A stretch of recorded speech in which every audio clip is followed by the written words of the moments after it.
All right, we're in Occidental Park, Seattle, and there's a World Cup going on, but I'm getting prepared to take you on a tour of my little museum exhibition. Basically a time machine of beautiful things, because one of the goals of our foundation is to get as many people in front of beautiful things as possible, because beauty has a power to bring us together and to give a sense of happiness. And so I'm starting with beautiful things from 1850 to 1950. These are the first 100 years of Seattle. And these are things that you start from the Oregon Trail and all the settlers coming out west. Why? Because they came out here to cut down big trees, basically to bring lumber over to San Francisco. But this is the first room. This is all pre-electronics and pre-electricity. This is basically when everything had to be done by hand, including your own ice box here. So you can put ice in the top and the refrigerator down below. And then of course the washing was not fun. Here's a little opportunity to make a phone call on an old telephone. Talk about Edison and some of his inventions and things. And of course we have to go into the phonograph, in which we go all the way from the beginning and say, how does the darn thing work? There's, you wind it up, and you see here, you flip this little switch, and away goes the governor, keeps it from going way out of control. So it's constant speed and everything. And then we go over here and we try to fire one up and say, look, it's actually hotter than it sounds. And it sounds pretty bad, as you can see. So then they switched over to these other ones. These are platters and such. And we have good old Nipper the dog here from RCA. And then it was, take you along the road here. Look, turn this one up. This is a lot of fun. This is from 1920s. Things got a little bit faster and better. I'll crank it up a little bit for you. All right, now we're speeding it along. Now here we go, a little tune. No electricity at all, though.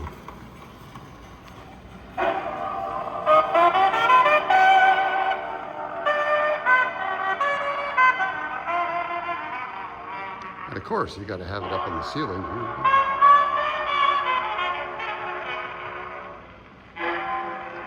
We'll let it play a while.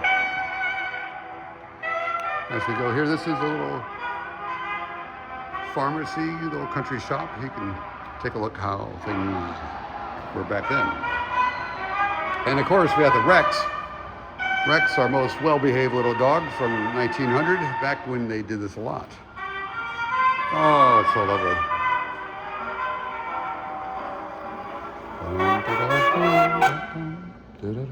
All right, well that's beautiful, but it's a little bit overpowering. So we have some old photos here, of course.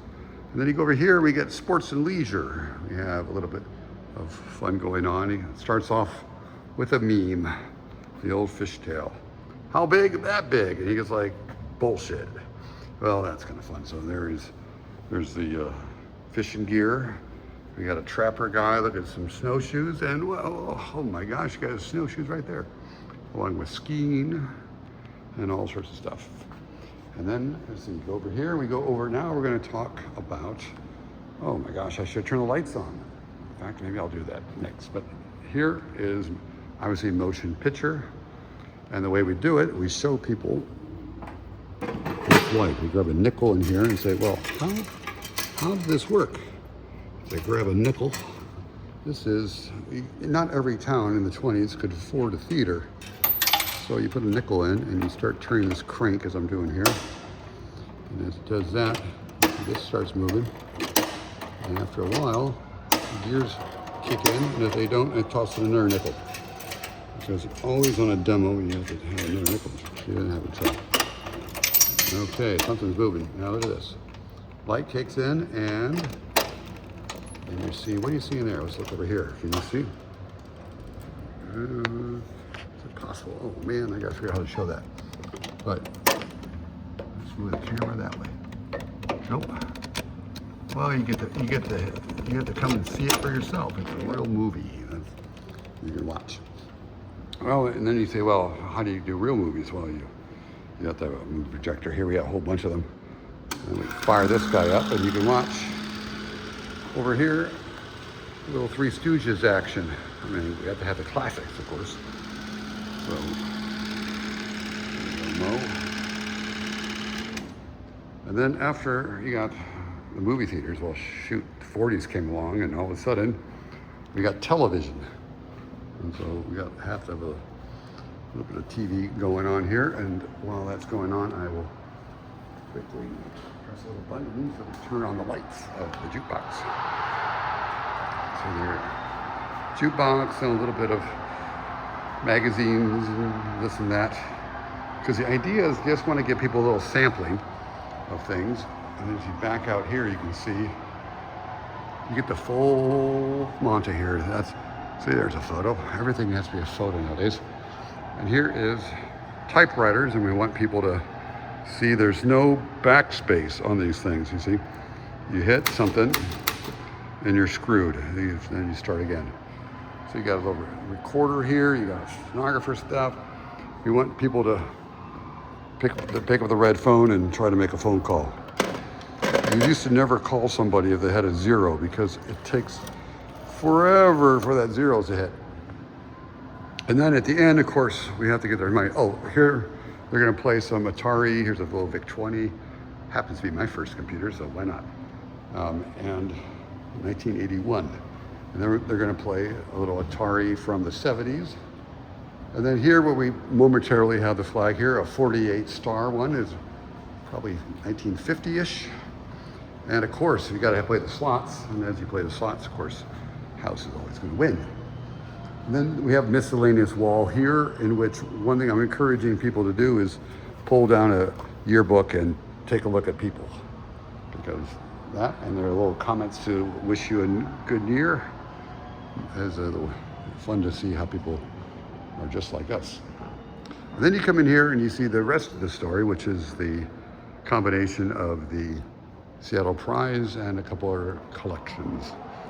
First of which is, if you know the Dogs Playing Poker well, less well known is Dogs Paying the Bill. There he is, paying the bill with his boss in the background, of course. You have the Chief Dog. And then this is, I call the Wall of Awe. Look at these dogs and cat and puppies, and you know, who doesn't like a painting like that? In fact, nobody has said anything. People like this one. Oh, this is another little thing here. It's Guess the Sargent. One of these is John Singer Sargent painting, and the other two are a forgery. And so you never know. I mean, there's one there, there's another one, and there's a third. If you're gonna steal one, be careful.